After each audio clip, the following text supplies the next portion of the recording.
नमस्कार, सगरमाथा टेलिभिजनको प्रस्तुति कार्यक्रम प्रश्न समयमा यहाँलाई स्वागत छ। म सुनिल दाहाल। सवारी साधनमा इम्पोस्ट नम्बर जडानको विषय फेरि विवादमा तानिएको छ। पटक पटक विवादमा तानिएर फेरि कार्यान्वयनमा आउन लागेको यो किन फेरि विवादमा तानियो? संसदमा यो विषयमा आशंका उत्पन्न भयो। प्रतिपक्षले विरोध जनायो र सडक प्रदर्शन गर्यो। सँगै सत्ता पक्षमा रहेका नेताले पनि यसमा आर्थिक चलखेल भयो भनेर आशंका व्यक्त गरे। र किन यो पटक पटक यो विवादमा तानिन्छ, यसको खास कारण के हो? आज हामी यसको खास कारणको भित्री कुरा खोतल्ने प्रयास गर्नेछौँ र त्यो सँगसँगै यो विषय अहिले सबैको चासो र चिन्ताको विषय भएको छ। यसलाई सूचनासँग पनि जोडिएको छ। सूचना मुलुकबाट बाहिरिन्छ र विदेशीले चलखेल गर्छन्। एक पक्षले यस्तो किसिमको पनि टिप्पणी गरेका छन्। अर्को पक्षले केन्द्रले किन यति हतारो यो वितरण गर्न खोज्दैछ, यसको भित्री रहस्य के हो त? यो विषय पनि सबैको चासोको विषय बनेको छ। साथै स्मार्ट लाइसेन्स दिन नसक्ने यातायात व्यवस्था विभाग इम्पोस्ट नम्बर दिन किन यति हतारियो? किन सत्ताको दबाव र प्रभाव या आर्थिक चलखेल? आज हामी यिनी विषयवस्तुमा केन्द्रित भएर छलफल गर्नेछौँ भने यसको भित्री पाटोमा यसको प्राविधिक विषय पनि जोड्नेछौँ। सबै पूर्वाधार तयार नभइकन किन हतार गरियो? प्रश्न यो पनि छ। आजको छलफलमा मसँग सहभागी हुनुहुन्छ नेकपा एमाले प्रमुख प्रतिपक्ष नेकपा एमालेका नेता सांसद नारद मुनि राणा। यहाँलाई स्वागत छ। हस्, धन्यवाद। त्यसै गरी आजको छलफलमा मसँग सहभागी हुनुहुन्छ यातायात विज्ञ आशिष गजुरेल। यहाँलाई पनि स्वागत छ। नमस्कार। त्यसै गरी आजको छलफलमा मसँग सहभागी हुनुहुन्छ नेपाली कङ्ग्रेसका नेता राष्ट्रिय सभा सदस्य प्रकाश पन्त। यहाँलाई पनि स्वागत छ। धन्यवाद। यहाँहरू तिनैजनालाई म स्वागत गर्न चाहन्छु। अत्यन्तै अहिले चासो र चिन्ताको विषय प्रत्येक सवारी साधनमा इम्पोस्ट नम्बर प्लेट जडान हुँदैछ र अधिकांशले सामाजिक सञ्जालमा यसलाई यो अत्यन्तै चासोको साथ हेरेका छन् र यो एक किसिमले चाहिँ यो आवश्यक छैन भन्ने तर्कहरू पनि पेश भएका छन् भने यो यसलाई प्राविधिक रूपमा त्रुटि छ भनेर पनि विभिन्न प्रतिक्रिया आइरहेको छ। राणाज्यू, तपाईँ यसलाई के भन्नुहुन्छ? आजको छलफल म यहीँबाट सुरु गर्छु।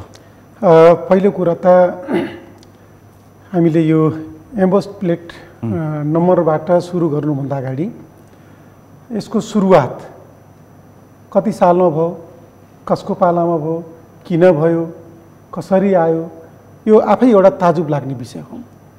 मैले यो इम्पोस्ट प्लेट नम्बरको निकै चर्चा परिचर्चा बजारमा आइसकेपछि 2074 साल भदौ 5 गते तत्कालीन नेपाली काङ्ग्रेसको सरकारले त्यो दिन 3वटा महत्त्वपूर्ण निर्णयहरू गरेको थियो। एउटा निर्वाचनको घोषणा, मङ्सिरको निर्वाचन, आम निर्वाचनको घोषणा गरेको थियो भदौ 5 गते। अर्को चाहिँ तपाईँको यो इम्पोस्ट प्लेट नम्बर दिने गरी क्याबिनेटले निर्णय गरेको थियो। त्यही दिन भदौ 5 गते त्यही दिन एउटा यो निर्णय भएको थियो र अरू विविध निर्णयहरू पनि नेपाल सरकारका जुन समसामयिक विषयमा पनि मन्त्रालयले गरेको देखिन्छ। यो किन गरियो भन्दाखेरि निर्वाचन घोषणा गरिसकेपछि यस्ता दूरगामी, यो म दूरगामी भन्छु यसलाई, दूरगामी महत्त्व अथवा दूरगामी प्रभाव पार्ने किसिमका अध्ययनै नगरिकन यो इम्पोस्ट प्लेट नम्बर नेपालमा आवश्यक छ कि छैन, यो टेक्नोलोजी, यो प्रविधिको कुरा गरौँ अथवा यो प्रणालीको कुरा गरौँ, या हामी कहाँ चाहिँ यो अहिले हामी कहाँ जुन किसिमको हामीले प्रविधि ल्याएर जुन यसमा जोडिएको विषय के छ भन्दाखेरि चोरी तस्करी र यो सहरी साधनहरूको चोरीलाई नियन्त्रण गर्ने हिसाबले यो ल्याइएको छ। ल्याउनु ठिक छ, ट्र्याकिङ गर्ने त्यो, तर ल्याउनु ठिक छ। यो चाहिँ ल्याउने प्रविधि ल्याउने कुरा, अर्को कहीँ चाहिँ एडभान्स प्रविधि ल्याउने कुरा, त्यो पनि ठिक छ। यो पनि मिलेन। किन मिलेन भन्दाखेरि अहिले इम्पोस्ट प्लेट नम्बरको जमाना छैन। हामी क्युआर सिस्टममा गइसक्यौँ, ट्र्याकिङ गर्ने सिस्टममा गइसक्यौँ। क्युआरबाट पनि ट्र्याकिङ हुन्छ, इम्पोस्ट प्लेट नम्बर जडान गरेर मात्रै होइन। त्यसकारण यो जुन गलत आशयका साथ 2074 साल भदौ 5 गते जसरी निर्णय गरियो र निर्णय गरिसकेपछि ग्लोबल टेन्डर गरियो। यसमा ग्लोबल टेन्डर गर्दाखेरि पनि बडा रोचक कहानी छ। यसमा ग्लोबल टेन्डर गरियो, आइसिबी कन्ट्याक्ट गरियो र 4वटा कम्पनीले यसमा एप्लाई गरे। हेर्नुहोस्, 4वटा कम्पनी मध्ये अब नेपालको सार्वजनिक खरिद ऐनले के भन्छ भन्दाखेरि जसले सबभन्दा बढी बिलो गर्यो त्यसलाई दिने हो, लोएस्टलाई दिने हो। तर यहाँ के गरियो भन्दाखेरि पहिलोलाई छोडियो, दोस्रोलाई छोडियो, अब सेकेन्ड लोएस्टलाई दियो। यहाँ सेकेन्ड लोएस्टलाई अब तपाईँको पहिलो लोएस्टको कति छ भन्दाखेरि 29,68,01,007 रुपियाँ छ सबभन्दा लोएस्टको। सेकेन्ड लोएस्ट भनेको 38,75,00,000 जो डेकाटोर टाइगर यो बङ्गलादेशी कम्पनी हो त्यसले पाएको छ। र त्योभन्दा अगाडि तपाईँको कम्पनी आफै विवादित छ, विवादित कम्पनी छ, ब्ल्याक लिस्टेड कम्पनी छ, विश्व बैंकले बङ्गलादेश कालो सूचीमा राखेको छ, कालो सूचीमा राखेको छ। त्यसपछि यसमा 40 करोड 5 लाख 40 करोड 20 लाख गरेर यस सेकेन्ड लोएस्टलाई दिनुको पछाडि के हो भन्दाखेरि अघि तपाईँले भने जस्तै यसमा हामी प्रतिपक्षको नाताले विरोध गरेको मात्रै होइन, यसमा ठुलो करोड होइन अरबौंको चलखेल भएको छ भन्ने शुभ लाभ प्राप्त गर्ने व्यक्तिहरू फेरि सत्तामा पुगेको कारणले यो भएको छ। अघि हिजो सम्झौता गर्दाखेरि पनि धेरै व्यक्तिहरू सरकारमा थिए, तपाईँ त्यति बेलाका सचिव, त्यति बेलाका मन्त्री, त्यति बेलाका डिजीहरू, र अहिले फेरि तिनै पात्रहरू, तिनै व्यक्तिहरू अथवा त्यही पार्टीको सरकार दोहोरिएको कारणले अहिले यो तपाईँले अहिले मैले तपाईँहरूकै पत्र पत्रिकामा अनलाइनमा आएको शब्दलाई साप्टी लिएर भन्ने हो भने यसमा नेपालको फर्स्ट लेडीको दबावमा यो निर्णय गरिएको भन्ने तपाईँहरूको पत्र पत्रिकाले लेखेका कारणले प्रधानमन्त्री पत्नीको डाक्टर आरजू राणाको प्रत्यक्ष दबाव र प्रभावमा यो निर्णय गरियो। त्यसो हो भने 6 वर्षसम्म कार्यान्वयनमा नआएको विषय यो 15 महिनामा 25 लाख कसरी वितरण हुन्छ अहिलेको प्रश्न यो छ। यो मुलुकको एकदम दुर्भाग्य हो। प्रधानमन्त्रीको छ देश कसरी चल्छ। अर्को रोचक कहानी यसैमा अर्को के छ, तपाईँले 25 लाख भन्नु, 25 लाख सहरी साधन हामीले मोटामोटी टेन्टिभ आकलन गरिरहेको छ। अर्को यो सम्झौतामा रोचक कहानी के छ भन्दाखेरि यदि यो 5 वर्षभित्र डिस्ट्रिब्युसन गरिएन भने सरकार र यो कम्पनीले काम गर्न पाएन भने एउटा क्लज छ त्यसमा, सरकारले यदि त्यो कम्पनीले काम गर्न पाएन भने क्षतिपूर्ति दिनुपर्छ। त्यो पनि कति पर्सेन्ट भन्दाखेरि 5%, 10% होइन, यसमा 90% भन्दा बढी सरकारले उसलाई जरिवाना पेनाल्टी बापत उसले काम गरोस् नगरोस् 5 वर्ष पिरियड पुरा भयो भने उसले काम गर्न पाउने 25 लाख अथवा 26 लाख या 24 लाख कति हाम्रा सहरी साधन छन्। अहिले यातायात व्यवस्था विभागको डेटाले 25 लाख सहरी साधन नेपालमा छन् भन्ने हामी देखाएको छ। यदि त्यो गर्न वितरण गर्न पाएन, मोस्ट प्रियोरिटी नम्बर दिन पाएन भने नेपाल सरकारको कुनै कारणले वितरण गर्न पाएन भने नेपाल सरकारले उसले कबुल गरेको क्षतिपूर्ति दिने भन्ने छ। यस्तो पनि सम्झौता हुन्छ देशमा, यो राष्ट्रघाती हो कि होइन? त्यसकारण प्रमुख प्रतिपक्षको विरोध हामी राष्ट्रको ढुकुटी यसरी हिनामिना गर्नु भएन भन्ने तपाईहरुको चासो र चिन्ता। एकैछिन राणाज्यू, प्रकाश पन्थज्यू, तपाई सत्ता पक्षीय राष्ट्रिय सभाको सदस्य हुनुहुन्छ, प्रमुख प्रतिपक्ष एमालेको आरोप तपाईले सुन्नुभयो भनेपछि सत्ता पक्ष प्रधानमन्त्री पत्नी डाक्टर आरजू राणाको प्रत्यक्ष दबाव र प्रभावमा आर्थिक चलखेलमा यति हतारो छिटो यो एम्बोस नम्बर जडान गर्नको लागि यातायात व्यवस्था विभागलाई दबाब दिएको हो। अब त्यसरी सरासर भन्न त मिलेन। खाली उहाँले अब कहाँबाट कसरी ल्याउनु भयो कमेन्ट टिप्पणीहरू। अब एउटा खाली के छ भने मुलुकमा भएका जति पनि विषयहरू छन्, इस्युहरू उठ्छन् नि, ती इस्युहरूलाई खाली प्रतिपक्षले विरोधकै नाममा विरोध मात्रै गर्ने र सत्तापक्षले त्यसलाई खाली बचाउ मात्रै गर्नेतिर जानु भएन। त्यो ठिक हो अथवा बेठिक हो, त्यो सही टाइममा आयो कि आएन, त्यो सबै तरिकाहरू प्रक्रियाहरू मिलाएर आयो कि आएन, अहिलेको समयमा त्यो आवश्यक थियो कि थिएन, फेरि यो बिचमा आइसकेपछि त्यसलाई सर्वोच्च अदालतले पनि रोकेको थियो। यी सबै कुराहरूलाई, सबै तथ्यहरूलाई, सबै अवस्थाहरूलाई विचार गरेर अनि हामी चाहिँ एउटा निष्कर्षमा पुग्नुपर्ने हो। नयाँ प्रविधि आउने कुरालाई सर्वोच्च अदालतमा पनि चलखेल भयो भनेर समाचार त्यसबेला पनि आएको थियो। चलखेल भए, सेटिङ भए, अहिले पनि प्रधान न्यायाधीश सुरेन्द्र शमशेर राणाको प्रत्यक्ष सहभागिता रह्यो। प्रतिपक्षले मात्र नभइकन सत्ता पक्षले पनि यसलाई चाहिँ थुप्रै मान्यजहरूले अहिले पनि यसको विरोधहरू गरिरहनु भएको छ। यो टाइम अहिले होइन, यो अहिले तरिका मिला छैन, यसमा थुप्रै समस्याहरू छ। कुरा चिजबिज चाहिँ ठिक छ, इन्भेस्ट नम्बरको त प्रविधि त्यो टेक्निक चाहिँ ठिक छ, तर अहिले तुरुन्तै आवश्यकता हो किन भन्ने विषयमा छलफलहरू गइरहेको छ। मुलुकको प्राथमिकता आवश्यकता विषयहरू अरू पनि थुप्रै छन्। अहिले गाडीहरू चलिरहेकै छ, राजस्व लिने कुरा लिइरहेकै छ, खरिद बिक्री पनि सबै कुरा चलेकै छ। कुनै पनि यातायात व्यवस्थालाई चाहिँ यातायातलाई व्यवस्थापन गर्ने कुरामा कुनै चुनौतीहरू छैन। यसलाई अलि ढिलो गरे पनि अलिकति यसलाई परिपुर्याएर अलि बिस्तारै प्रविधि सहित सबै कुरा भित्राएर पूर्वाधार पनि तयार पारेर बिस्तारै गर्ने कुरामा गर्न सकिन्छ भन्नेमा सबैको बहस चाहिँ छ। खालि यसलाई अब समर्थनै गर्ने, विरोधै गर्ने, अब एउटा व्यक्तिगत रूपमा चाहिँ प्रधानमन्त्रीको पत्नीसित लगेर जोड्ने कुराहरू चाहिँ यो चाहिँ अलिकति भएन। यसलाई राम्रो बनाउने तरिका हामी सबै सत्तापक्ष प्रतिपक्ष जसरी प्रमुख प्रतिपक्षका माननीयले विभिन्न तर्क तथ्य पेश गर्नुभयो त्यसमा तपाईँ समर्थक हुनुहुन्छ?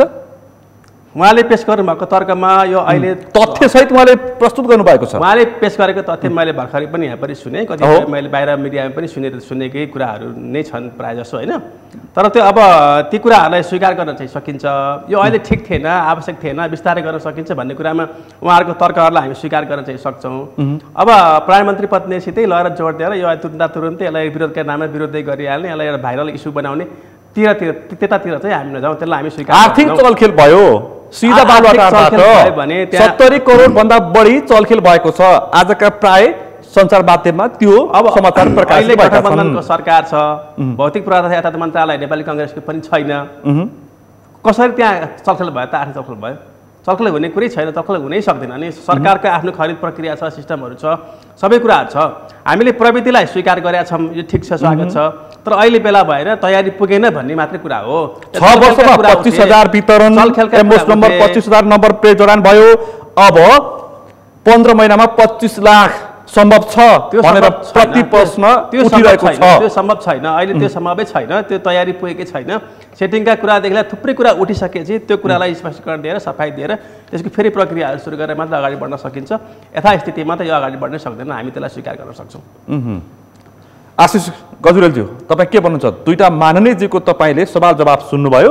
अहिले कति आवश्यक छ इम्बोस नम्बर जडान, अहिले कति आवश्यक छ, तोकिएको मिति जुन छ यसमा कति सम्भव छ जडान गर्नको लागि, र अहिलेको यो प्रविधि कति उपयोग छ? हुन्छ, धन्यवाद। अब यसमा चाहिँ मैले अब विज्ञको रूपमा बोलाउनु भएको छ, मैले चाहिँ यसको प्राविधिक कुरा गर्नु पर्यो होइन। अब अहिले यो एम्बोस प्लेट भनेकै के हो त, यो के युज गरिरहेको छौँ भन्ने कुरामा पनि हामी कतिजनाले त बुझेको पनि छैनौँ। म आफै पनि अझ राम्रोसँगले बुझ्दै गएको स्थिति छ। भनेपछि कस्तो हो भने हामी चाहिँ अब डिजिटल युगमा जाउँ भनेर भनिरहेको छौँ। हरेक ठाउँमा चाहिँ हामी डिजिटल बन्नुपर्छ भनेर लागिरहेको छौँ होइन। अब यो अहिले भइरहेको प्लेटलाई एम्बोस नम्बर प्लेटमा जाने भनेको के हो त भन्दा डिजिटल प्लेट हो। एम्बोस नम्बर प्लेट भनेको डिजिटल हो, जसमा चाहिँ हामीले चाहिँ इन्फर्मेसनहरू स्टोर गर्न सक्छौँ होइन। जस्तो एम्बोस भनेको चाहिँ अब प्रेस गरेर अहिले चाहिँ तपाईँको पेन्टिङ गरेर हातले लेखेको नम्बर हो 5 भनेर। एम्बोस भनेको चाहिँ प्रेस गरेर त्यो चाहिँ मेसिनले प्रेस गरेर त्यसमा चाहिँ त्यो अक्षरहरू चाहिँ आउने हो र देखिने हो। अनि त्यो प्लेटमा चाहिँ अर्को के हुन्छ भन्दा चिप हुन्छ, जुन कुरामा चाहिँ इन्फर्मेसनहरू स्टोर हुन्छ। जस्तै इन्फर्मेसनमा यो गाडीको धनी को हो, यो गाडी कहिले किनियो, कहिले रजिस्ट्रेसन भयो, यसले ट्याक्स तिरेको छ कि छैन, कहिले तिर्यो, वातावरणको चाहिँ यसले चाहिँ त्यो सर्टिफिकेसन लिएको छ कि छैन, यस्तो खालको इन्फर्मेसन। यो बाहेक अरू कहाँ पुगिरहेछ, कहाँ जाँदैछ, बायोमेट्रिक सबैको सबैतिर थाहा हुन्छ, त्यो हुन्छ। अब कहाँ जाँदैछ र कहाँ जाँदैन, मैले पनि पहिला चाहिँ के बुझेको थिएँ भने यसमा चाहिँ यो GPS system, global positioning system भने जिपिएस सिस्टम जडान होला भन्ने चाहिँ मेरो सोचाइ थियो। त्यो चाहिँ होइन रहेछ। त्यो चाहिँ यातायात व्यवस्था विभागबाट पनि क्ल्यारिफिकेसन आयो। यसमा चाहिँ आरएफआइडी, रेडियो फ्रिक्वेन्सी आइडेन्टिफिकेसन चाहिँ यसमा लागू भएको रहेछ। जिपिएस जडान भएको भए चाहिँ हामी रियल टाइममा यो सवारी साधन कहाँ हुन्छ भनेर हामीले ट्र्याक गर्न सक्थ्यौँ। तर RFID radio frequency information device चाहिँ हुन्छ यसमा। हजुर, डिभाइस हुन्छ। त्यो भनेको चाहिँ के हो त भन्दा एउटा डिभाइस हुन्छ, जस्तै गेट बनाएपछि त्यहाँबाट छिर्यो भनेदेखि चाहिँ यो गाडी चाहिँ यो गेटबाट छिरेर गएको छ, त्यो गेटबाट छिरेर गएको छ भन्ने इन्फर्मेसन चाहिँ आउन सक्ने भयो। भोलिको दिनमा एम्बोस नम्बर प्लेट लगाएर गेट बनाइयो भने जिपिएस हाल्यो भने चाहिँ के हुन्थ्यो भन्दाखेरि कतै अनकन्टारमा चाहिँ गएर दुर्घटना भएको भए पनि हामीलाई चाहिँ ट्र्याक गर्न सजिलो हुन्थ्यो। हाम्रो त भनौँ न यति चाहिँ विकट एरियामा चाहिँ हाम्रो सडकहरू छ, त्यसमा जिपिएस जडान गरे भए चाहिँ सेटेलाइटबाट इन्फर्मेसन आउँथ्यो। त्यो इन्फर्मेसन रियल टाइममा जान्थ्यो, यो गाडी चाहिँ यहाँ दुर्घटना भएर बसेको छ, यो गाडी चाहिँ यो चाहिँ खोलाभित्र चाहिँ खस्या छ भन्ने इन्फर्मेसन आउँथ्यो जिपिएस भए। त्यो छैन, यसमा चाहिँ खालि आरएफआइडी मात्र भयो। यसले चाहिँ यो गेटबाट पास हुँदै यता गयो भन्ने इन्फर्मेसनसम्म आयो। भनेपछि यसमा चाहिँ एउटा टेक्निकल्ली चाहिँ भन्दाखेरि अब हामी प्रविधि मैत्री हुनुपर्छ। आजको दिनमा पनि मैले चाहिँ यसो इक्जाम्पल सिम्पल बुझ्दाखेरि मोबाइलको कुरा गरौँ न। मोबाइलको के उपयोगिता हो भन्दाखेरि तपाईँ कम्युनिकेट हुन सक्नुभयो, तपाईँ कहाँ हुनुहुन्छ, के गर्दै हुनुहुन्छ, हालखबर सोध्न पाउनुभयो होइन, बच्चालाई पनि दियो भनेदेखि यो चाहिँ मिसप्लेस भयो भने फोन गर्छ भन्ने भयो, त्यसबाट ट्र्याकिङ एउटा चाहिँ सिस्टम जुन जडान भयो। आज हामी मोबाइल नभइकन चाहिँ हाम्रो लाइफै छैन जस्तो फिल गर्छौँ भनेपछि यो एम्बोस नम्बर प्लेट जुन चाहिँ एउटा डिजिटल सिस्टममा हामी जाँदैछौँ, यो पनि एउटा चाहिँ प्रविधिमा एउटा फड्को हुन्थ्यो। यसको आफ्नै उपयोगिता छ, जस्तै इन्फर्मेसन आज जस्तै हामी ब्लू बुक चाहिँ बोकेर हिँड्नुपर्ने हुन्छ, सबै कुरा चाहिँ रेडी हुन्छ भने भोलिको दिनमा चाहिँ केही नबोके पनि त्यो चाहिँ क्यामेराले रिड गरेर तपाईँको इन्फर्मेसन चाहिँ आउँछ भनेपछि यसलाई चाहिँ मैले टेक्निकल अब अरू देशमा हेऱ्यो भने पनि जस्तै इन्डियामा भन्यो भने नि हाई सेक्युरिटी नम्बर प्लेट भन्छ, त्यस्तै अरू देशमा जानुभयो भने पनि डिजिटलै चाहिँ तपाईँको चाहिँ अब युरोपियन कन्ट्रीमा जानुहोस्, विकसित देशमा जानुहोस्, त्यहाँ पनि चाहिँ उनीहरूले चाहिँ डिजिटलै तपाईँको चाहिँ नम्बर प्लेटहरू युज गरिराखेको छ, जसबाट चाहिँ तपाईँको चाहिँ ट्र्याकिङ सिस्टम गाडी कता गइराखेको छ को कुरादेखि लिएर कतै दुर्घटना भयो भने पनि ट्र्याक गर्ने सिस्टम चाहिँ हुन्छ भनेपछि यसरी हेर्दाखेरि सवारीको सुरक्षा, मान्छेको आफ्नै चाहिँ सुरक्षाको कुराहरू भयो होइन, र एउटा सहजताको हिसाबले पनि यो चाहिँ प्राविधिक रूपमा चाहिँ यो चाहिँ राम्रो कुरा हो र यसलाई चाहिँ यस्तो कुरालाई चाहिँ हामी लागू गर्नुपर्छ भन्ने नै हो मेरो चाहिँ भनाइ। तर यो यसको अनुगमन गर्ने रेडियो फ्रिक्वेन्सी इन्फर्मेसन डिभाइस नै यो जडान नगरिकन हतार किन एम्बोस नम्बर वितरण गर्ने प्रयास भइरहेछ भनेर हिजो संसदमा कुरा उठ्यो। अब यस्तो छ, अब त्यो त एकदमै ठिक कुरा हो। यो दुई पक्ष आवश्यक होइन, यसको अनुगमनको पनि त पाटो एक ठाउँमा छ नि त। हामीले कुनै पनि प्रविधिलाई प्रयोग गर्दैछौँ भने त्यसलाई चाहिने हार्डवेयर र सफ्टवेयर पार्ट सबै चाहिँ इन प्लेस हुनुपर्छ, त्यसमा त कुनै दुविधा छैन, त्यो कसैले पनि चाहिँ गलत हो भन्दैन, त्यो त हुनैपर्छ। तपाईँको चाहिँ कुनै एउटा डिभाइस चाहिँ हामीले चाहिँ इन्स्टल गर्दैछौँ भने त्यसलाई चाहिने हार्डवेयर सफ्टवेयर नभइकन चाहिँ त्यो परिपक्व हुँदैन, पूर्णता आउँदैन होइन।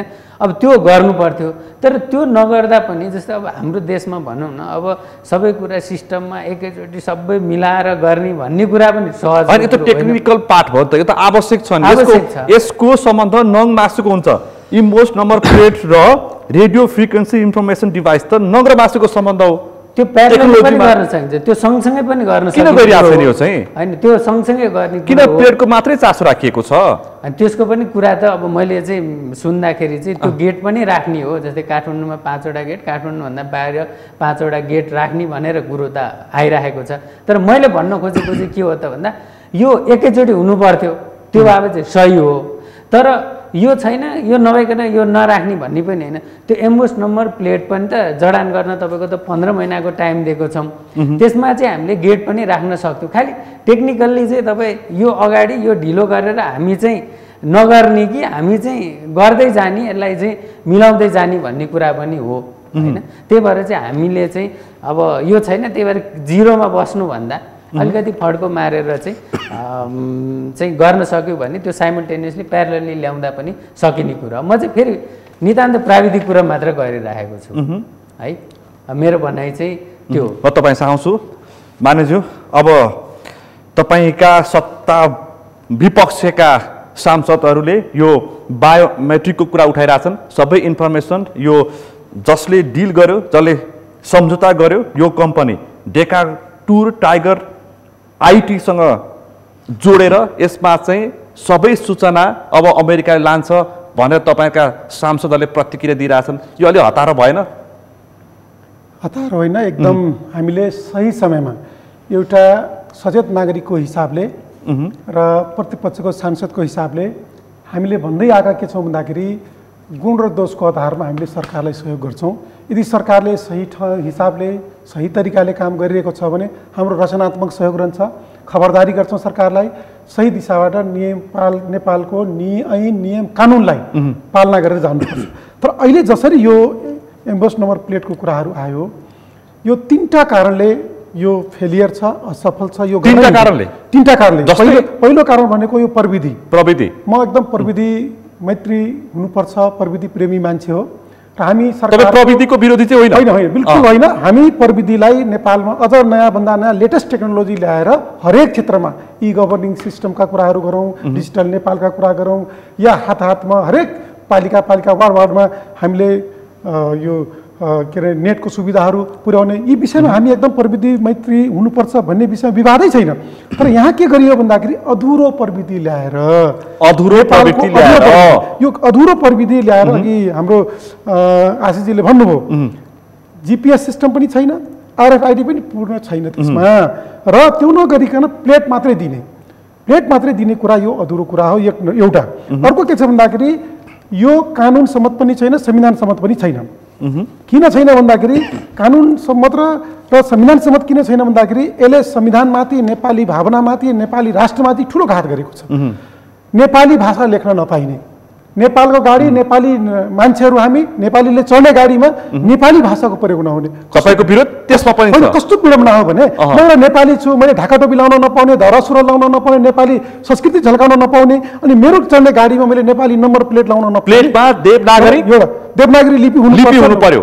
2 भाषा र सभ्यतामाथि आक्रमण भयो। तेस्रो कुरो के छ भन्दाखेरि तपाईको सार्वजनिक खरिद ऐन जसले सबभन्दा कम बिडिङ गर्ने, प्राविधिक हिसाबले आर्थिक हिसाबले लोएस्ट बिडिङ गर्नेले पाउनुपर्छ भनेर त्यो पनि लोएस्टलाई दिएको छैन। लोएस्ट बिडिङ गर्ने कम्पनी तपाईँको यहाँ अर्कै रहेछ। लोएस्ट बिडिङ गर्ने कम्पनी तपाईँको पिनकाउ जेकेजी कन्सोर्टियमले 29 करोडमा हालेको छ, जबकि यसले 38 करोडमा हाल्ने सेकेन्ड लोएस्टले पाएको छ। यो पनि कानुन सम्मत छैन। त्यस कारणले यो राष्ट्रियताको हिसाबले, म नेपाली भएको नाताले म नेपाली हुँ भनेर गर्व गर्ने हिसाबले देवनागरी लिपि लेख्न नपाउने यस्तो पनि हुन्छ। त्यस कारणले यो के हो भन्दाखेरि यो राष्ट्र विरोधी काम पनि हो, देश विरोधी काम पनि हो, नेपाली भावना, नेपाली जनविरोधी काम पनि हो। त्यस कारण हामीले यदि चाह्यौँ एउटा कमिसनको चलखेल भयो, अर्को नागरिक नेपाली लिपि भएन, दोस्रो भयो, तेस्रो सूचना अधुरो विदेशमा प्रविधि नै अधुरो भयो। त्यसकारण यो आवश्यकता छैन।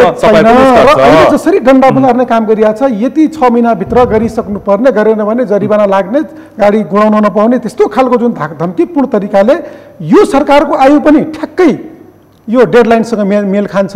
जसरी यो सरकारको आयु 6 अब लगभग 6 महिना छ, त्यसैले यहाँ पनि यो एम्बोस प्लेट नम्बरको डेडलाइन पनि सोहीसँग जोडेर तोकिएको कारणले हामीले यसमा केही छ है भनेपछि निर्वाचनमा खर्च उठाउने प्रयास गर्यो सरकारले। निर्वाचनलाई टार्गेट गरेर यो शुभ लाभ प्राप्त गर्ने व्यक्तिहरू अथवा समूहहरू या यसमा केही टिमहरू यसमा। तर 6 वर्षसम्म किन यो कार्यान्वयनमा आएन भन्दाखेरि त पटक पटक सर्वोच्चमा मुद्दा परेको थियो, त्यसकारणले सहदै आएको थियो। अस्ति अन्तिम समयमा अहिले निलम्बित प्रधान न्यायाधीश चोलेन्द्र शमशेर राणाले यसलाई अन्तिम निर्णय गर्नुभयो, त्यसपछि यो कार्यान्वयनमा आयो। नेपालको बडा विडम्बना छ यो अहिले त अब यो के अरे एउटा नेपाल के अरे एउटा उही छ होइन, झुल्किन्छ छाया वस्तु अनुसार भन्ने छ नि त होइन।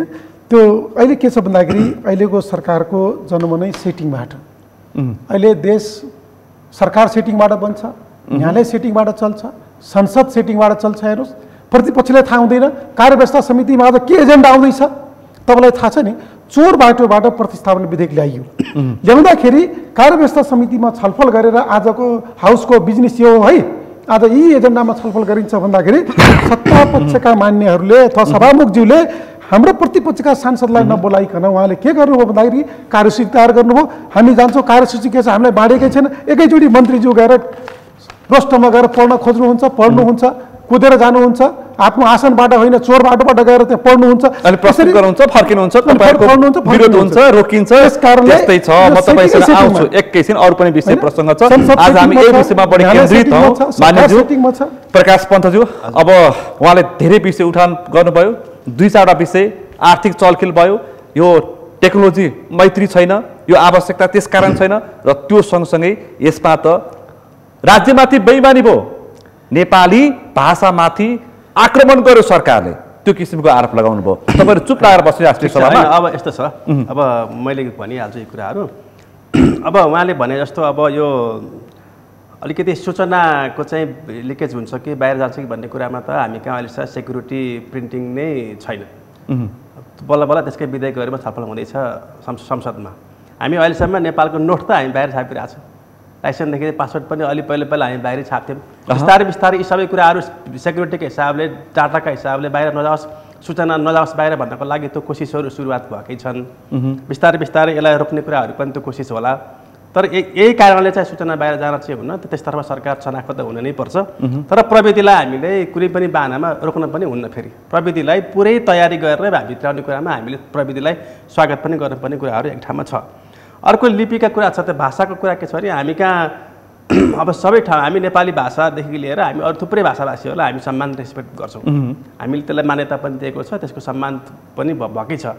अब सबै ठाउँहरूमा त्यो भाषा प्रयोग हुन्छ कि हुन्न, सकिन्छ कि सकिन्न भन्ने कुरा, त्यो सबै भाषा हाल्दाखेरि अब त्यो कत्रो बन्छ प्लेट भन्ने कुरा पनि हामीले ख्याल गर्नुपर्ने कुरा छ। तर अन्य देशहरूमा यी सार्क देशहरूमा चाहिँ आफ्नो भाषामा यसरी नम्बर प्लेट सवारी साधनमा जडान भएका छन्। अब हामीले प्लेटमा लेख्ने भाषा नेपाली र अङ्ग्रेजी दुइटै हुन पनि सक्छ। भोलि अथवा भोलि स्थानीय तहमा भोलि प्रदेशहरूले फेरि अर्को भाषा प्रयोग गर्न पनि सक्छ। त्यो खालि भित्र देखिने भाषा चाहिँ बाहिर देखिने लेखिने भाषा एउटा हुनसक्छ। भोलि कम्प्युटरले प्रविधिले नै रिड गर्दाखेरि फेरि कुन भाषा रिड गर्ने भन्ने पनि त आउन सक्छ नि त। भोलि डाटा एनालाइसिस हुने कुरा, डाटा कलेक्सन हुने त्यो प्रविधि मेसिनले नै डाटा म विज्ञसँग सोध्छु। तर तपाईसँग राजनीतिक प्रश्न मैले गरी यो आवश्यक छ कि छैन, नागरिक लिपि आवश्यक छ कि छैन, त्यही प्लेटमा अङ्ग्रेजी नेपाली र लोकल भाषा पनि राख्न, प्रदेशकै भाषा पनि राख्न सक्छौँ भने सबभन्दा राम्रो। सक्दैन भने पनि अङ्ग्रेजीलाई कोसिस सकेसम्म नेपाली पनि त्यो सकिन्छ होइन। म तपाईसँग आउँछु यो त यी स्पष्ट पार्छु, यो नागरिक लिपिमा देवनागरिक लिपिमा यो जडान गर्न सकिन्छ होइन? एकदम सकिन्छ। सकिन्छ अनि सकिँदो रहेछ। तपाईँले बोल्नु पर्यो, यो त राष्ट्रियतासँग जोडेको विषय हो। तपाईँ हाम्रो सवालको विषय भयो। सकियो भोलि फेरि प्रदेशहरूले पनि भाषा छुट्टै माग गर्न सक्छ। कतिवटासम्म राख्ने केन्द्रले बाँडिरहेछ अहिले, केन्द्रले छापेर बाँडिरहेछ, प्रदेशले छैन नि त अहिले। छैन भनेपछि यसमा तपाईँहरू किन नबोल्ने? हामी सरकारले सत्ता पक्षले जे ल्यायो राष्ट्रिय सभामा तपाईँहरू त्यसरी समर्थन गरेर तालीपिटी त होइन होला। हामीले नेपाली भाषालाई प्रमोट गर्ने कुरामा अङ्ग्रेजीहरू नेपाली लेखे पनि हामी नेपालीलाई फर्स्ट लेखे पनि मान्छौँ। नेपालीलाई पहिलो लेख्नुपर्छ कि हामी त। त्यसपछि अन्तर्राष्ट्रिय सेकेन्ड भाषा अङ्ग्रेजी भएको हुनाले भोलि अब यो हामी भोलि चाहिँ हामी WTO पनि मेम्बर हो नि त। भोलि हाम्रो गाडीहरू इन्डियासम्म पनि जान सक्छ होला, तिब्बतसम्म पनि जान्छ, भोलि सिमाना पारी पनि जान्छ होला। जसरी अरू गाडीहरू हामी कहाँ आइरहन्छ नि त अहिले, त्यसै गरी हाम्रो पनि त भोलि बोर्डर कटेर जान सक्ने सम्भावनाहरू छ। त्यो स्थितिमा त नेपाली इङ्ग्लिस पनि चाहिन सक्छ होला भन्ने इन्टरनेसनल भाषाको लागि मात्रै मैले खालि त्यति भनेको। नेपाली पहिलो प्राथमिकतै हो, अङ्ग्रेजी पनि अब हामी WTO मेम्बर भएको हुनाले त्यसलाई पनि हामीले एड्रेस गर्न पर्छ कि भन्ने आवश्यकता हो। भोलि बोर्डर पार जाँदा त आवश्यकता हुनसक्छ भन्ने मात्रै मेरो मान्यता हो। यो त देवनागरिक लिपिको सवालमा भयो। अरू उहाँले लगाएको सत्ता पक्षलाई लगाएको आरोपमाथि तपाईँको टिप्पणी के छ? होइन अब अरू आरोपहरूमा अब संसदका कुराहरू पनि गर्नुभएको उहाँले। अब संसद त कसरी चल्यो कसरी चलेन यहाँसम्म आउने कुरा संसदको कुरा एकैछिन थाती राख्नु छ। विषय प्रसङ्गमा हामी सर्वोच्च अदालतले गरेकै निर्णय फैसलालाई पनि अब हामीले सर्वोच्चको फैसलालाई हामीले रेस्पेक्टै गर्नुपर्छ। त्यसलाई अब हामी त्यसलाई खालि स्वीकार गर्ने नगर्ने एक ठाउँमा छ, तर सम्मान गर्नुपर्ने कुरा त्यसलाई त हामीले मान्नुपर्ने कुरा त एक ठाउँमा छँदैछ। अब त्यहाँ अरू थुप्रै के कुराहरू भयो भन्ने कुरालाई खालि नेगेटिभ हामी त खराबै छ, सेटिङै छ, सबै कुरा एकदम नकारात्मक छ भनेर हामीले हेरिहाल्नु भएन। सत्ता पक्षका सांसदहरूले पनि सेटिङ देखे हामीले हामीले सरकारलाई यो विषय राम्ररी हेर, राम्ररी क्लियर गरेर मात्र अगाडि बढ। जति पनि कुरा उठाएको छन् नि संसदमा उठाएको कुरा, बाहिर मिडियामा उठेको कुराहरू, हामीले उठाएको कुराहरूलाई त्यसलाई छिनोफानो गरेर त्यसलाई टुङ्गो लगाएर मात्रै अगाडि बढ। चिज चाहिँ ठिक छ, तयारी पुरा गरेर अगाडि बढ भनेर हामीले भनेको छ।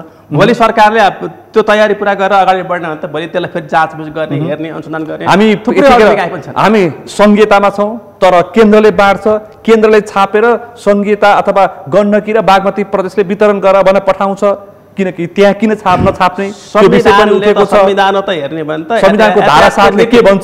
संविधानमै हेर्ने भने त यातायातको नीति चाहिँ केन्द्रले बनाउने हो, त्यसको व्यवस्थापन त प्रदेशले गर्ने कुरा छ। त यो त छाप्न त अझ सङ्घ सरकारले पनि पाउँदैन खासै। त्यसपछि महँगो भयो, यो महँगो भयो, अन्य देशको तुलनामा यो 5 देखि 6 गुणा बढी महँगो भयो। 3100 किन पुर्याइयो? लोएस्टलाई नदिएर अर्कोलाई दियो भन्ने कुरा छ। त्यो लोएस्टवालाको चाहिँ क्वालिफिकेसनको योग्यताहरू अरू डकुमेन्ट के पुगे नपुगिरहेको त्यो कुरा त सरकारले क्लियर गर्नुपर्छ। बाहिर सबैले थाहा पाउने गरी पनि यसलाई यो कुरा नमिलाएर यसलाई गरेको भन्ने कुरा त भन्नै पर्छ। त्यसको गुणस्तर यसको टेन्डर खोल्दाखेरि पनि अहिलेकै प्रधानमन्त्री हुनुहुन्थ्यो, त्यसबेला 2073 जेठ 18 गते अहिले कार्यान्वयनको पक्षमा आउँदाखेरि पनि उहाँको धेरै प्रेसर देखियो। त्यसकारण चाहिँ धेरै सांसदहरूले, प्रतिपक्षले, अन्य विज्ञहरूले पनि चासो चिन्ता व्यक्त गरेर आशंका पनि राखिरहेछन्। त्यो संयोग त्यस्तो परेको हो। संयोग मात्रै हो कि काम कुरो त्यस्तै हो? संयोग परेको हो। अब पटक पटक हाम्रो त अब सेवादाय 5 चोटि प्राप्त भइसक्नु भएको छ पटक पटक कुन बेला के निर्णय भयो भनेको त्यसलाई समयको रूपमा मात्रै हेर्ने हो तर यसलाई सेटिङ र यसलाई यसमा गडबडै गरेर भोलि मुलुकलाई जनतालाई पनि हानि हुने गरी नै त्यहाँ अरू गडबड हुन सक्दैन हामी त्यसतर्फ पनि खबरदारी गरिहाल्छौँ चीजलाई हामी करोडौंको भ्रष्टाचारका विषयहरू विस्फोटन हुन्छ त्यसपछि मान्छेहरू आशंका गर्छन् राज्यको निकाय छानबिन गर्छ हामी संसदमा बोलिहाल्छौँ नि तुरुन्तै बोल्नुहुन्छ हैन बोल्छौँ सत्ता पक्षमा माननीय भए पनि तपाईहरु बोल्नुहुन्छ गरेको भ्रष्टाचार हामी हाम्रा नेताहरूले गरेको भ्रष्टाचारलाई हामी बोल्छौँ म तपाईसँग आउँछु आशिष गजुरेलज्यू यो जुन महँगो भयो भन्ने विषय पनि उठेको छ एउटा यति छोटो समयमा कति सम्भव छ भन्ने अलिकति स्पष्ट पारिदिनुहोस् त्यसपछि महँगो 5 गुणा बढी महँगो भयो अन्य देशको तुलनामा तपाईको अनुभवले तपाईको ज्ञानले के भन्छ के छ विश्वमा कसरी चलिरहेछ यो पनि प्रश्न पारिदिनु पर्यो अब यस्तो छ अब यो दुविधा हुने चाहिँ धेरै चाहिँ हाम्रो व्यवस्थापनमा दुविधा गर्ने ठाउँहरू धेरै छ हामीले भनेको चिज समयमा गर्न सक्दैनौँ हाम्रो चाहिँ काम गराइमा चाहिँ अझै पनि एकदमै ढिला सुस्ती हुनेछ जस्तै लाइसेन्स लिने प्रक्रिया नै यति धेरै समय लाग्छ कि समयमा हामी लाइसेन्स पनि दिन नसकेको स्थिति छ अब त्यो स्थिति 2022 मा एउटा पनि स्मार्ट लाइसेन्स वितरण गर्न सकेको छैन यातायात व्यवस्था विभागले तर यो प्लेयर चाहिँ वितरणमा दिनानुदिन लागिरहेछ र दिनको 2टा विज्ञप्ति निकाल्छ हो यही भएर त्यसकारण दुविधा गर्ने ठाउँ धेरै छ तर अब हामीले चाहिँ अब एउटा चाहिँ प्राविधिक रूपले हेर्दा चाहिँ के बुझ्छौँ भन्दाखेरि यातायात व्यवस्थापन विभागले जति पनि अहिले भनिराखेको छ नि यो टाइम पिरियडमा 25 लाख सवारी साधनमा चाहिँ एम्बोस नम्बर प्लेट जडान गर्ने हो तपाईहरु गर्नुपर्छ भनेर जुन टाइमलाइन दिएको छ अब मेरो एजम्पसन चाहिँ के हुन्छ भन्दाखेरि यो सबै प्रक्रिया पुर्याएर सबै व्यवस्थापन गरेर मसिन पनि रेडी भएको ह्युमन रिसोर्स पनि रेडी भएको प्रोसेस पनि रेडी भएको सबै रेडी अवस्थामा छौँ हामी दिन सक्छौँ भन्ने त्यो चाहिँ उच्च स्तरीय व्यवस्थापन भइसकेपछि चाहिँ यो कुरा ल्याएको हो भन्ने चाहिँ एजम्पसनमा रहेर मैले चाहिँ के भन्छु भन्दाखेरि अब उहाँहरूले चाहिँ तयारी गरेर हामी सक्छौँ भन्यो भने मान्नुपर्छ अब नमानेर के गर्ने राज्यको निकाय मान्नु पर्यो अनि फेरि के हो त भन्दा हामी त अब आशावादी हुने कि सुरुमै गर्नै सक्दैन भन्ने अब हामी त जेनरली सोच्दाखेरि त जे कुरा पनि गर्नै सक्दैन भन्ने नै सोचबाट हामी प्रेरित हुन्छौँ अब त्यो भन्दा पनि अलिकति अब कसैले म गर्न सक्छु भन्यो भने एउटा उसलाई मौका दिने कि नदिने सुरुमै डाउट गर्ने कि नगर्ने भन्ने जुन चाहिँ सवाल छ त्यही भएर म चाहिँ के भन्छु भन्दाखेरि उहाँहरूको चाहिँ तयारी पुगेर उहाँहरूले चाहिँ टाइमलाइन दिनुभयो होला भन्ने त्यो एजम्पसनमा रहेर मैले के भन्छु भन्दाखेरि उहाँले गर्न सक्नुहुन्छ भन्छु मैले चाहिँ गर्न सक्नु भएन भने भोलि त प्रुफ भइहाल्छ त्यो कुरा विभागको सूचना के आयो भन्दाखेरि 6 महिनाभित्र जडान भइ नसकेको अवस्थामा तिमी हैन यो जुन अवधि म शान्तसम्म जडान भएन भने 6 महिना जेल हाल्छु भनेपछि चाहिँ मान्छे तर्सियो के त्यसले हेर्न त लाइन त्यहाँ कति लाइन छ जाम भयो रातारात मान्छेहरू चाहिँ यो प्लेट लिनको लागि मान्छेहरू सडकमा निक्लिए दुईटा तरिका हुन्छ कि मान्छे चाहिँ सुसूचित गर्नु पर्यो उहाँहरूलाई मोटिभेट गराउनु पर्यो कि उहाँहरू चाहिँ गएर चाहिँ राज्यले भनेको चिज चाहिँ खरिद गर्ने अथवा त्यो चिज चाहिँ उहाँहरूले फलो गर्ने कि त्यसको लागि सुसूचित गर्नु पर्यो त्यो भने मोटिभेट हुनु पर्यो हैन कि भनेदेखि चाहिँ एउटा टाइमलाइन दिएन भने पेनल्टी यो नेपालमा मात्र होइन यो विदेशमा जानुभयो भने त्यही हो विदेशमा पनि तपाईँको चाहिँ बिजुलीको बिल चाहिँ टाइममा तिर्नु भएन टेलिफोनको टाइम त्यहाँ पनि पेनल्टी लाग्छ नि अथवा कुनै चाहिँ एउटा चाहिँ जे कुरा गर्दाखेरि पनि हामीले चाहिँ के गर्नु पर्यो भन्दा सुरुमा चाहिँ एकदमै गहन अनुसन्धान गर्नु पर्यो विश्लेषण गर्नु पर्यो अनि ठिक छ भनेर चाहिँ लिएर आउनु पर्यो अनि ठिक छ भनेर लिएर आएपछि एकपल्ट कन्भिन्स भएर ठिक छ भनेर लिएर आएपछि त्यसलाई चाहिँ गराउन सक्नु पर्यो क्या त्यही भएर म चाहिँ के भन्छु भन्दा यो हामीले चाहिँ यति लामो समय चाहिँ अध्ययन गऱ्यौँ होला अनुसन्धान गऱ्यौँ होला यत्रो चाहिँ गरेर यतिसम्म आइपुगेका छौँ अब अहिले चाहिँ अब चाहिँ आएर चाहिँ यसलाई राम्रोसँग सुसूचित गर्न नसक्ने यसको चाहिँ अब उपयोगिता अथवा चाहिँ यसको चाहिँ राम्रोपनको चाहिँ हामीले बुझाउन सकिनौँ भनेदेखि त्यो राम्रो कुरा पनि होइन त्यसको अभाव पनि देखियो राज्य पक्षबाट त्यही भएर एउटा कुरा चाहिँ मैले तपाईँको क्वेसनको एन्सरमा के हो भन्दा मैले चाहिँ के बुझ्छु भन्दा यातायात व्यवस्था विभागले सबै आफ्नो व्यवस्थापन गरेर एउटा टाइमलाइन दिएको होला भन्ने बुझ्छु र उहाँहरू गर्नुहुन्छ होला भन्ने हामी पोजिटिभ थिङ्किङ गरौँ नेगेटिभ थिङ्किङ गरेर त हामी कहीँ पनि पुग्दैनौँ अब दोस्रो जुन तपाईँले चाहिँ यो इम्बोस नम्बर प्लेटको लागत नेपालको सन्दर्भमा 5 देखि 6 गुणा बढी त्यो चाहिँ कमिसनको चलखेलले बढ्यो। अब यस्तो छ नेपालमा त हरेक चिज महँगो हुन्छ हेर्नुहोस्। अब जस्तै हामी इन्डिया र चाइनासँग कम्पेयर गऱ्यौँ भनेदेखि इन्डियाको पपुलेसन त्यत्रो छ, चाइनाको पपुलेसन त्यत्रो छ होइन, र उनीहरूको चाहिँ त्यो एफिसियन्सीको कुराहरू भयो, उनीहरूको आफ्नै देशमा चाहिँ सामान छ। अब पपुलेसनले गर्दा इकोनोमिक्स अफ स्केल आउँछ, उनीहरूको प्रोडक्सन कस्टै कम हुन्छ होइन, किनभने उनीहरूको त ठुलो पपुलेसन छ। अर्को चाहिँ हामी जे गर्छौँ मेसिनदेखि लिएर ह्युमन रिसोर्सदेखि लिएर त्यो एक्सपर्टिज पनि हामी सबै विदेशबाटै लिएर आउनुपर्छ। त्यो भएर प्राइस त अलिकति अरू देशभन्दा अभियसली बढ्छ। तर अब ठ्याक्कै चाहिँ म अहिले के भन्न सक्दिनँ, किनभने मैले के क्यालकुलेसन गर्नु पऱ्यो। अब यो दर रेट जुन अहिले भनेको छ नि, दुईवटा मोटरसाइकललाई 2500, 3 व्हिलरलाई 2900, कारलाई 3200 जुन भनेको छ नि, अब यो कसरी क्यालकुलेसन भयो भनेर मैले हेरेको छैन। तर त्यही भएर चाहिँ यो अवस्थामा चाहिँ अहिले धेरै हो थोरै हो भन्ने कुरा चाहिँ म भन्न सक्दिनँ। मैले अन्य विज्ञलाई पनि सोधेको थिएँ जानकारहरूलाई, उहाँहरूले चाहिँ के भन्नुभयो भनेदेखि 800, 900 र 1200 भन्दा माथि जान सक्दैन, तर यो अत्यन्तै धेरै महँगो भयो। अब फेरि यस्तो यसमा आशंका यहाँनिर देखियो। अब यस्तो छ, अब जस्तै भनौँ न मूल्यको कुरा चाहिँ के हुन्छ भन्दाखेरि, जस्तै यसमा चाहिँ के भनिराखेको छ भने जति पनि राजस्व आउँछ त्यो चाहिँ राज्यले पनि लिने भनिराखेको छ। भनेपछि त्यो लिएन भने पनि यो दर त स्वाटै तल घटिहाल्छ। राज्यले पनि त राजस्व बाँडफाँड गरेर राज्यले पनि त 2 अर्ब कि कति त राज्यले पनि पाउँछ भनिराखेको ट्याक्स छुट दियो भने चाहिँ यो सस्तो हुन्छ। जुन राज्यले लिने भने जस्तो प्राइभेट सेक्टर र राज्य दुईटा यसमा त मेन प्लेयर छ।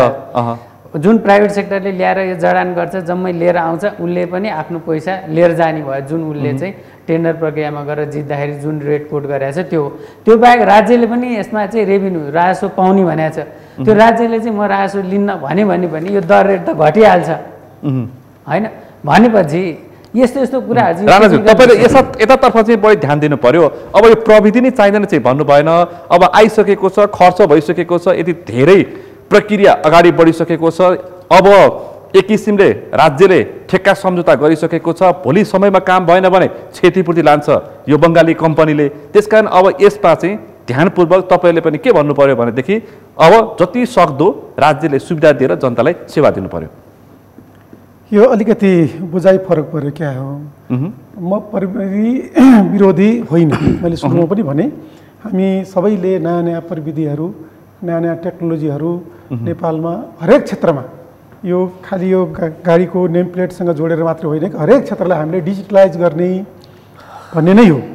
हामी एडभान्स टेक्नोलोजी अझ खोजौँ, योभन्दा अझ राम्रो प्रविधिहरू छ त्यो पनि गरौँ।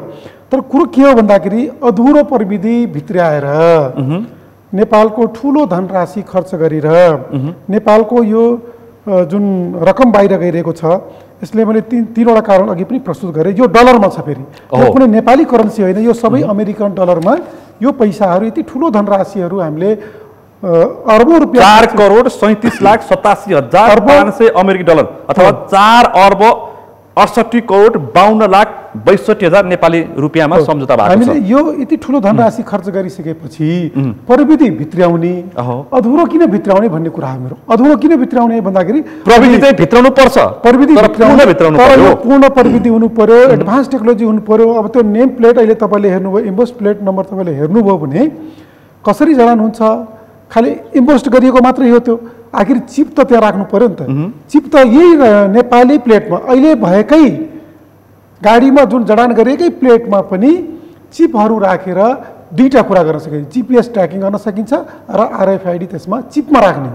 ती प्रविधि राख्ने भनेको चिपमा हो, त्यो प्लेटमा होइन। प्लेटमा टास्ने मात्रै हो, कुनै एउटा कुनामा कुनै एउटा छेउमा भित्र राखेर त्यसलाई चाहिँ अलिकति नदेख्ने तरिकाले राख्न सकिन्छ, या त्यसको इन्जनको कुनै पार्टमा पनि राख्न सकिन्छ चिपहरू। त्यो प्लेटमै राख्नुपर्छ भन्नेको कारण के हो भन्दाखेरि क्यामेराबाट रिड गर्न सकियोस् अथवा तपाईँको स्क्यान गर्न सकियोस्, त्यसको लागि त्यो अलिकति बाहिर देख्ने ठाउँमा राखिएको हो। तर योभन्दा पनि नयाँ नयाँ प्रविधिहरू आइसकेको छ।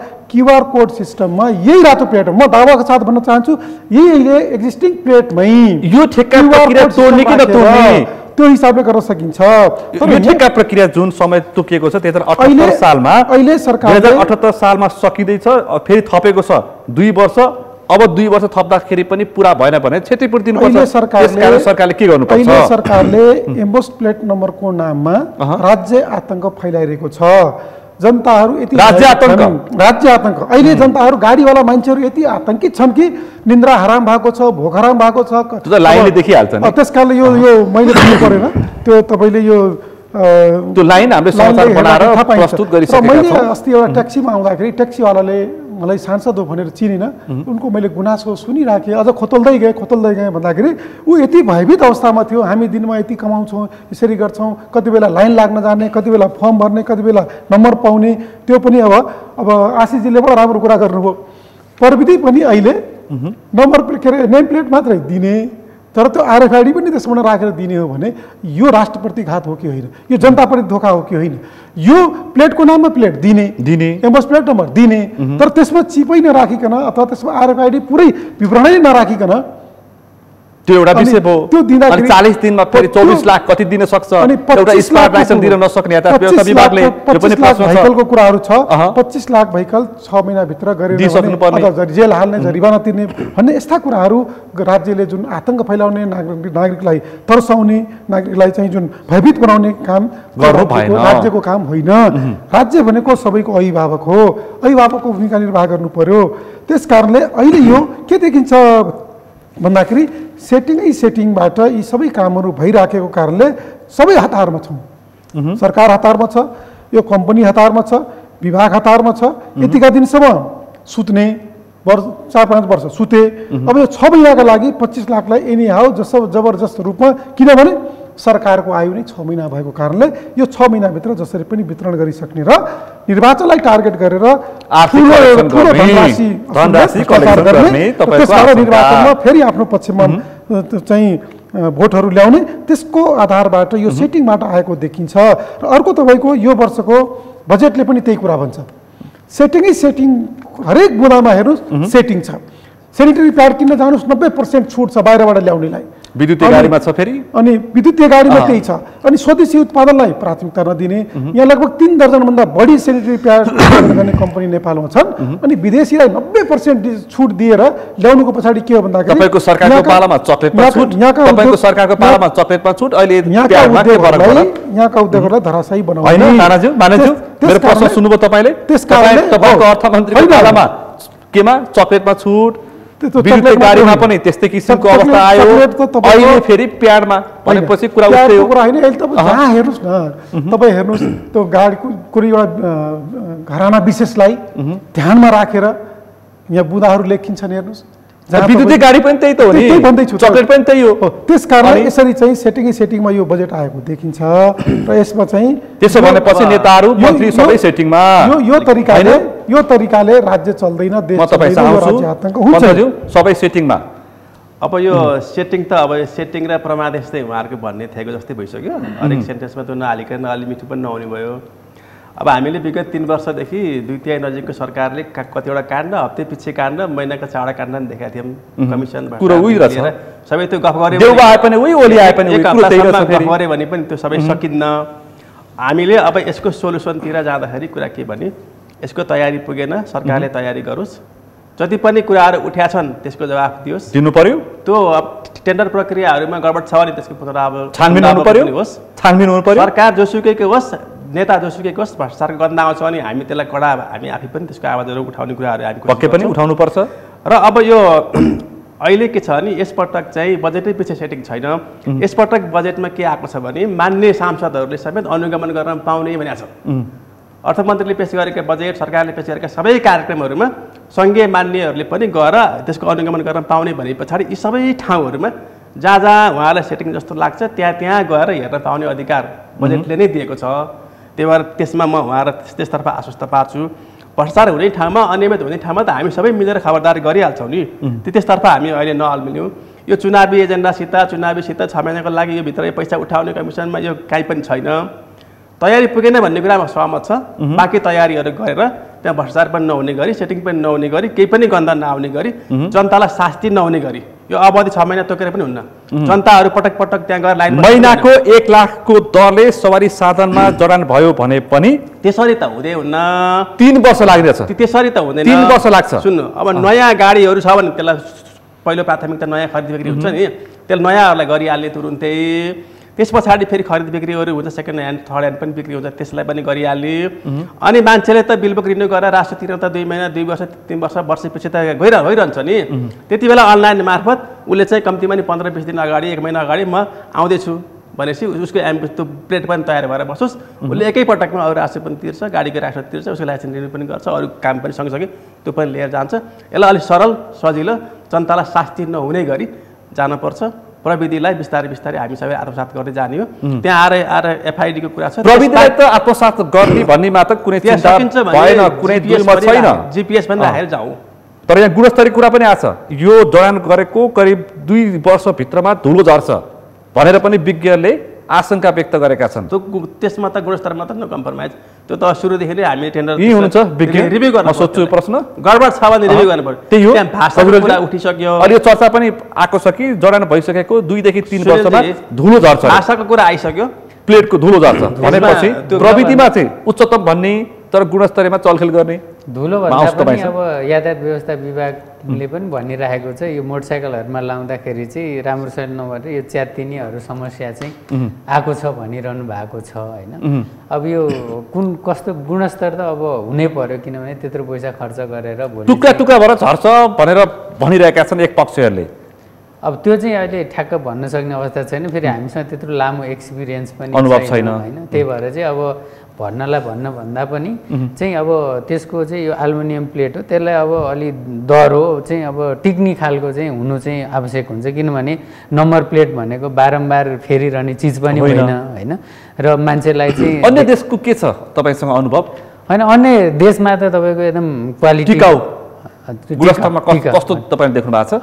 मैले चाहिँ तपाईँ विदेशमा पढेर आएको, तपाईँ धेरै कुरा थाहा छ। आफ्नै एक्सपिरियन्समा पनि जस्तै युरोपमा म लामो समय बसेँ, त्यहाँको चाहिँ डिजिटल प्लेटहरू एकदम राम्रो क्वालिटीको लामो समयसम्म टिक्ने चाहिँ उहाँहरूले नेपालमा छापेको यो प्लेट तपाईँले हेर्नुभयो? मैले प्लेट त बाहिरबाट त हेरेको छु, म आफैले पनि सवारीमा चाहिँ जडान गरेको छैन होइन। तर मैले साथीहरूलाई सोद्धाखेरि चाहिँ अब ठिकै छ, त्यस्तो कम्प्लेन चाहिँ छैन भन्ने कुरा चाहिँ सुनेको छु। तर यातायात व्यवस्था विभागकै मैले सुन्दाखेरि चाहिँ त्यो मोटरसाइकलहरुमा 2-4 वर्षपछि देखिने कुरा हो, देखिने कुरा मोटरसाइकलमा चाहिँ त्यो च्यातिनीहरू समस्या चाहिँ छ भन्ने छ। फेरि अब यस्तो पनि हुन्छ, जस्तो अहिले हाम्रो सवारीमा चाहिँ के समस्या छ भने नम्बर प्लेट चाहिँ स्क्रु लगाएको हुन्छ, चेन्ज गर्ने निकाल्ने चेन्ज गर्ने त्यो अनि त्यो नराम्रो कामहरू पनि गर्ने जुन चलन छ, त्यसले गर्दाखेरि पनि अब यो चाहिँ कस्तो हो भन्दा स्क्रुले फेरि खोलेर एकपल्ट खोलेर फेरि अर्कोमा चाहिँ लाउन नसक्ने, त्यो पनि फेरि मेन्टेन गर्नु परेको छ। फेरि भोलिकै त आज हामी किन यो सिस्टममा जाँदैछौँ? सुरक्षाको लागि मान्छे चाहिँ नम्बर प्लेट जतिखेर पनि चेन्ज गर्न सक्ने भयो, तर अब यो चाहिँ चेन्ज गर्न चाहिँ नमिल्ने, उकाएपछि यो बिग्रिने, त्यसको ए सक्यो होइन। त्यो पनि फेरि मेन्टेन गर्नुपर्ने छ क्या। यहाँ त गाह्रो छ नि, सबै कुरा मिलाएर चाहिँ गर्नलाई पनि गाह्रो छ। तर एउटा चाहिँ हामीले के हो भन्दाखेरि हाम्रो 2जना मान्यज्यूले पनि एकदमै तयारी गरेर पनि आउनु भएको रहेछ, कुराहरू पनि सुन्ने मौका पाएँ। र मैले चाहिँ कसरी हेर्छु भन्दाखेरि यसलाई चाहिँ हामी 2जना मान्यज्यूहरूले हामी प्रविधि मैत्री भन्नुभयो, प्रविधि मैत्री त हुनै पर्यो, किनभने मोबाइल नबोकिकन हामी त कहीँ हिँड्न पनि नसक्ने, हामी यति चाहिँ डिपेन्डेन्ट भइसकेको छौँ। भनेपछि यसलाई केही चाहिँ यसमा कमी कमजोरी होला, जस्तै प्राइसकै कुरामा अहिले हामीले कुरा गऱ्यौँ, क्वालिटीकै कुरा गऱ्यौँ, सकिन्छ भने यो आरएफआइडी भन्दा हामी जिपिएस सिस्टममा जाउँ, त्यो भयो भने रियल टाइममा हामीले भाषा परिवर्तन गर्न सक्छौँ। भाषाको कुरा, भाषाको कुरामा चाहिँ हाम्रो प्रकाश मान्यज्यूको पनि चाहिँ कुरा चाहिँ एउटा ठिक हो, किनभने हामी BBIN को पनि कुरा गर्दैछौँ। भोलि हाम्रो गाडी इन्डिया जाने, बङ्गलादेश जाने, भुटान जाने, प्र्याक्टिस के छ मेरो प्रश्न फेरि यो अन्त पनि जाउँ, त्यो इन्टरनेसनल प्र्याक्टिस के छ? अब इन्टरनेसनल प्र्याक्टिस भने जस्तै अरेबियन देशमा अरेबियनमा पनि छ, मैले प्लेटहरू देखेको छु सबै सञ्जालमा, फरक फरक देशमा आफ्नै भाषा छ। अब धेरै देशमा जस्तै जर्मन फ्रान्समा हेऱ्यो भने इङ्ग्लिस जस्तै अक्षर देखिन्छ, सबै बुझिने पनि छ होइन। अब युरोपियन युनियन त झन् एउटै चाहिँ फ्रिली मुभमेन्ट भएको भएर उनीहरूलाई त अब सबैले बुझ्ने युज गर्न पनि जरुरत छ होइन। अरेबियन कन्ट्री आफ्नो देशमा जानलाई अरेबियन हुँदा पनि छ, जस्तो बङ्गलादेश। नेपाली भाषा भइदिएको भए सामान्य मान्छेलाई पढ्न सजिलो हुन्थ्यो र चोरी चकारी हुँदैन थियो भनेर मान्छेले भनिरहेछ। हो, त्यो हुन त अब हाम्रो देशमा बसेपछि त नेपाली भए भएदेखि राम्रो हुन्छ भने त्यसमा त गर्न सकिन्थ्यो, त्यो त डिस्कसन सकिन्छ। भएको नम्बर हो, तपाईँ ए जस्तो लेखेर त्यसलाई प्रेस गर्यो भने ए आउँछ, क राखेर प्रेस गर्नु पनि क आउँछ। किन नगरेको तपाईँलाई के लाग्छ किन नगरेको होला राज्यले होइन अब यो हामीले त्यतिखेर के सोच गरायौँ अब धेरै अलिकति अगाडिको कुरा हो हामी फेरि इङ्ग्लिसमा धेरै मोह पनि भएको मान्छे हो होइन हामी त बच्चाले इङ्ग्लिस बोल्यो भने ओहो कति फर्दर इङ्ग्लिस बोल्छ कति चाहिँ यो चाहिँ जान्ने भन्छ हाम्रो इङ्ग्लिसप्रतिको मोह पनि हो र अर्को चाहिँ अब विदेशी चलखेल भने मान्छेले विदेशी चलखेल सूचना लानको लागि के गर्ने कसो गर्ने भनिरहेछ म प्राविधिक मान्छे चलखेलको कुरो त गर्दैन तर मैले देख्दाखेरि चाहिँ जस्तो भोलि सूचना चाहिँ जान्छ होइन बङ्गलादेश कुनै एउटा संस्थाको हातमा यो सूचना चाहिँ पुग्न सक्छ होइन यस्तो हो त्यो सूचना पनि हामीले गलत तरिकाले बुझिरहेछौँ यो एउटा चाहिँ तपाईँलाई सर्भर हुन्छ सर्भर हुन्छ हरेक कुरा तपाईँको मोबाइलको डेटाको पनि त तपाईँको मोबाइलबाट पनि तपाईँ कहाँ हुनुहुन्छ भने ट्र्याक गर्न त सकिन्छ नि त भनेपछि यो मोबाइल कसको हो के काम गर्छ त सबै ट्र्याक गर्न सकिन्छ यसको सर्भर चाहिँ के भनिरहेको छ भन्दा यो चाहिँ जसले सर्भिस प्रोभाइड गर्छ त्यसले यो सिस्टम सहित सर्भर पनि राख्छ सर्भर चाहिँ कहाँ हुन्छ भन्दा नेपाल सरकारको अधीनमा हुन्छ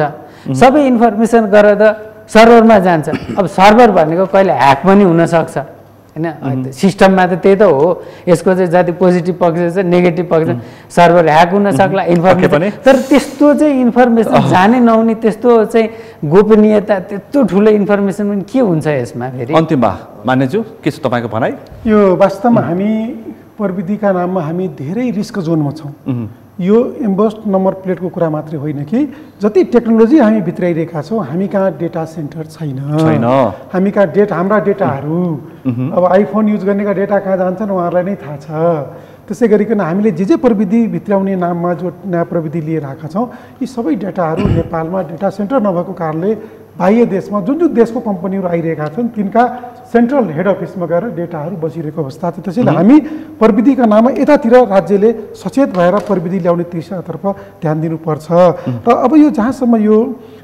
इन्भेस्ट नम्बर प्लेटको कुराहरू छ यसमा राज्यले जुन किसिमबाट यो छोटो समय दिएर जनतालाई तर्साउने काम गरेको छ यसमा राज्य गम्भीर भएर जनतालाई सर्वसुलभ तरिकाले र पूर्ण प्रविधिको प्रयोग गरेर यो प्लेट उपलब्ध गराउनु पर्छ होइन भनेपछि अहिले जनताहरू एकदम त्राहीमाम अवस्थामा छन् यसमा राज्यले ध्यान दिनु पर्यो यहाँ धेरै खालको कुराहरू बाहिर जो आइरहेको छ यसमा हामी प्रतिपक्षको नाताले हामी सदनमा सडकमा सबै ठाउँमा हामी जनतालाई सरकारलाई सचेत गराउँछौँ त्यसका बावजुद पनि सरकारले मानेन भने हाम्रो प्रकाशजीले जुन भन्नुभयो त्यो हिसाबले पनि हामी विरोध गर्छौँ त्यसमा प्रकाश पन्तज्यू अन्तिममा छोटो समय कम छ ठिक छ यो प्रविधि ठिक छ यसलाई सरल बनाऊ उठेका कुराहरूलाई जवाफ स्पष्टीकरण नम्बर प्लेट ठिक छ रिभ्यू गरेर जाउँ नम्बर प्लेटलाई नेपालीदेखि लिएर अरू मिलाउन मिल्ने कुरा जिपिएस सकिन्छ भने गरौँ राखेर हामी जाउँ त्यो बारम्बार पटक पटक राख्ने कुरा होइन जनतालाई शास्ति